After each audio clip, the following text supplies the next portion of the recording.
चप्पल मुझे लगता है ठीक इनके कारण से थोड़ा है तो पता ही है गाड़ी का धुआं प्लास्टिक जलाना ये सब इसके लिए जो है ऑक्सीजन की कमी हो रही है, सब जगह सांस लेने में दिक्कत, तरह तरह की बीमारी हो रही है उससे। तो उसका उपाय है वृक्षारोपण करके हम लोग इसको कुछ हद तक जो है कंट्रोल कर सकते हैं। तो इसी के बारे में सब लोग बताएंगे क्या क्या करना है इसके लिए।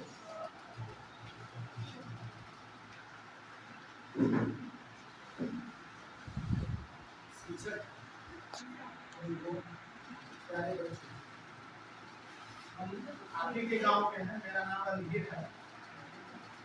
हो सकता है कोई मेरी भतीजी होगी, कोई पोती होगी, कोई बुआ भी हो सकती है, कोई भैया हो सकते हैं, कोई चचा हो सकते हैं, कोई भतीजा। हम पूरे बिहार में ड्राइवर का काम करते हैं। परिचय दे देना, कोई नहीं जानते हो इसलिए हम इतना बताना जरूरी है। पर्यावरण के विषय में सर बताएं। पर्यावरण में आपको पर्यावरण की जवाबदेही हम लोग को खुद मिलता है। जल, जमीन और वायु। क्या बोले हम? जल, जमीन और वायु, ये तीन में गड़बड़ी होती है तो पर्यावरण प्रदूषित होता है। जल अगर प्रदूषित हो गया तो पर्यावरण प्रदूषित हो गया, जमीन अगर प्रदूषित हो गया तो पर्यावरण प्रदूषित हो गया, और वायु प्रदूषित हो गया तो पर्यावरण प्रदूषित हो गया। यही तीन आइटम। अगर ये तीन को बच गया तो आपका पर्यावरण शुद्ध रहेगा, सही रहेगा। ठीक है, इसको शुद्ध करने के लिए हम लोगों को क्या करना है? इस बार गर्मी में लाइन रहने के बाद भी 43-44 डिग्री तापमान रहा है ना? Yes sir. पंखा कितना चल रहा है लेकिन गर्मी से हालत खराब रहता था। Yes sir. इसके पीछे कारण पर आप लोग गए, सर बताए होंगे और लोग भी बताए होंगे, आप लोग देखते होंगे यूट्यूब पर भी। आजकल बहुत आप लोग बच्चे लोग तो ज्यादा तेज हैं, हम लोग भी बच्चे लोग से सीखते रहते हैं। यूट्यूब चलाना या बहुत कुछ करना रहता है तो बच्चे लोग से सीखते हैं।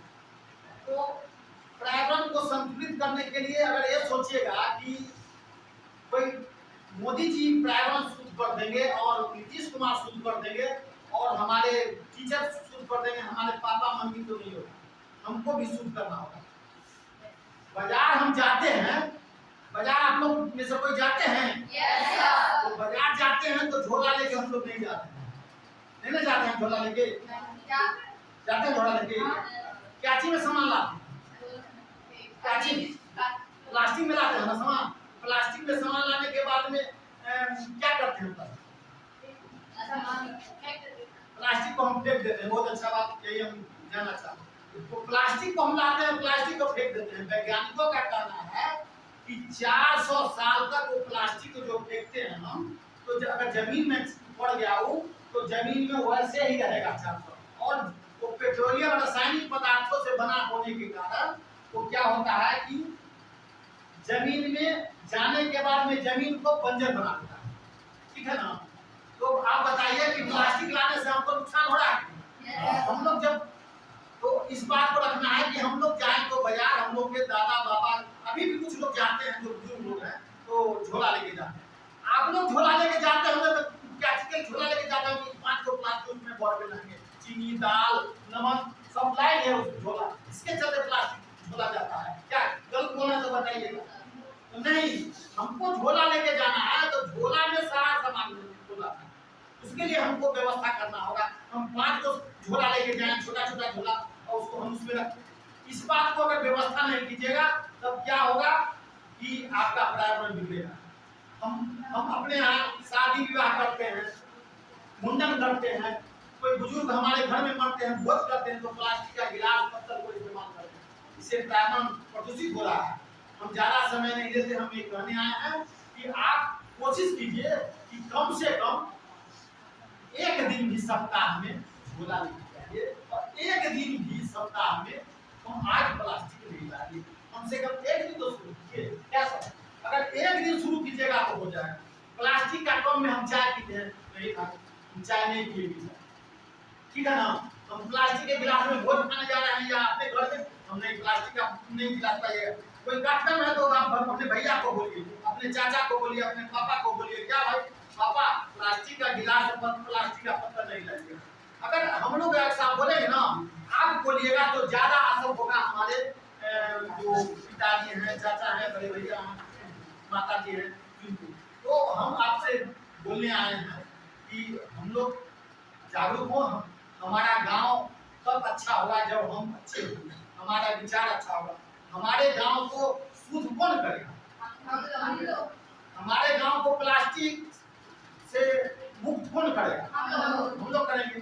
तो इसमें देखिए और कम से कम कोशिश कीजिए कि सप्ताह में पिताजी को कहिए कि एक दिन कम से कम सप्ताह में, अगर एक दिन का आदत डाल लेंगे ना इस झोला लेके जाने का, तो नहीं। फिर आज हम कहने आए हैं कि हम लोग जो नीम का पेड़ लगाना चाह रहे हैं, ये आपको अंदौर गांव है मधुराबाद पंचायत, जहाँ हम लोग का ब्लॉक है, तो आपके मैडम जो है शिक्षिका है उसी गांव के अंदौर, मालूम है ना?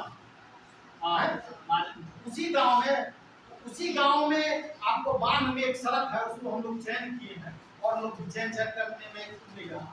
तो बांध वाली सड़क में हम लोग लगभग 2 किलोमीटर में ऑक्सीजन कॉरिडोर यानी नीम कॉरिडोर बना रहे हैं। दोनों तरफ नीम का पौधा हम लोग लगाए, तो हम लोग का है।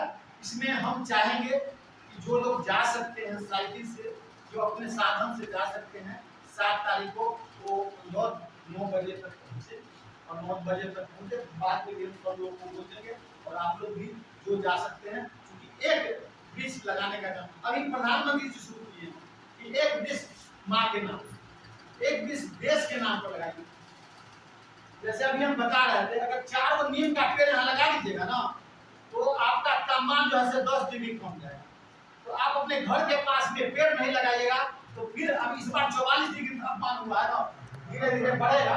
और आप जान लीजिए एक बात, अगर कोई नहीं बताया तो हम आपको बता रहे हैं कि 54 डिग्री तापमान जब होगा तो शरीर का जो ऑर्गन है, शरीर का बहुत सारा अंग, लीवर है या बहुत सारा जो शरीर का अंग है, वो काम करना ही बंद कर देगा। तो खूब एसी लगाइए लेकिन बचते नहीं करेगा, तो क्या बचेगा? नहीं। हमारा नहीं कहना है, ये वैज्ञानिकों का कहना है। तो इसीलिए अगर आप पर्यावरण को बचाना चाहते हैं तो पेड़ लगाइए और प्लास्टिक से दूर होइए, बाजार खुला लेके जाइए।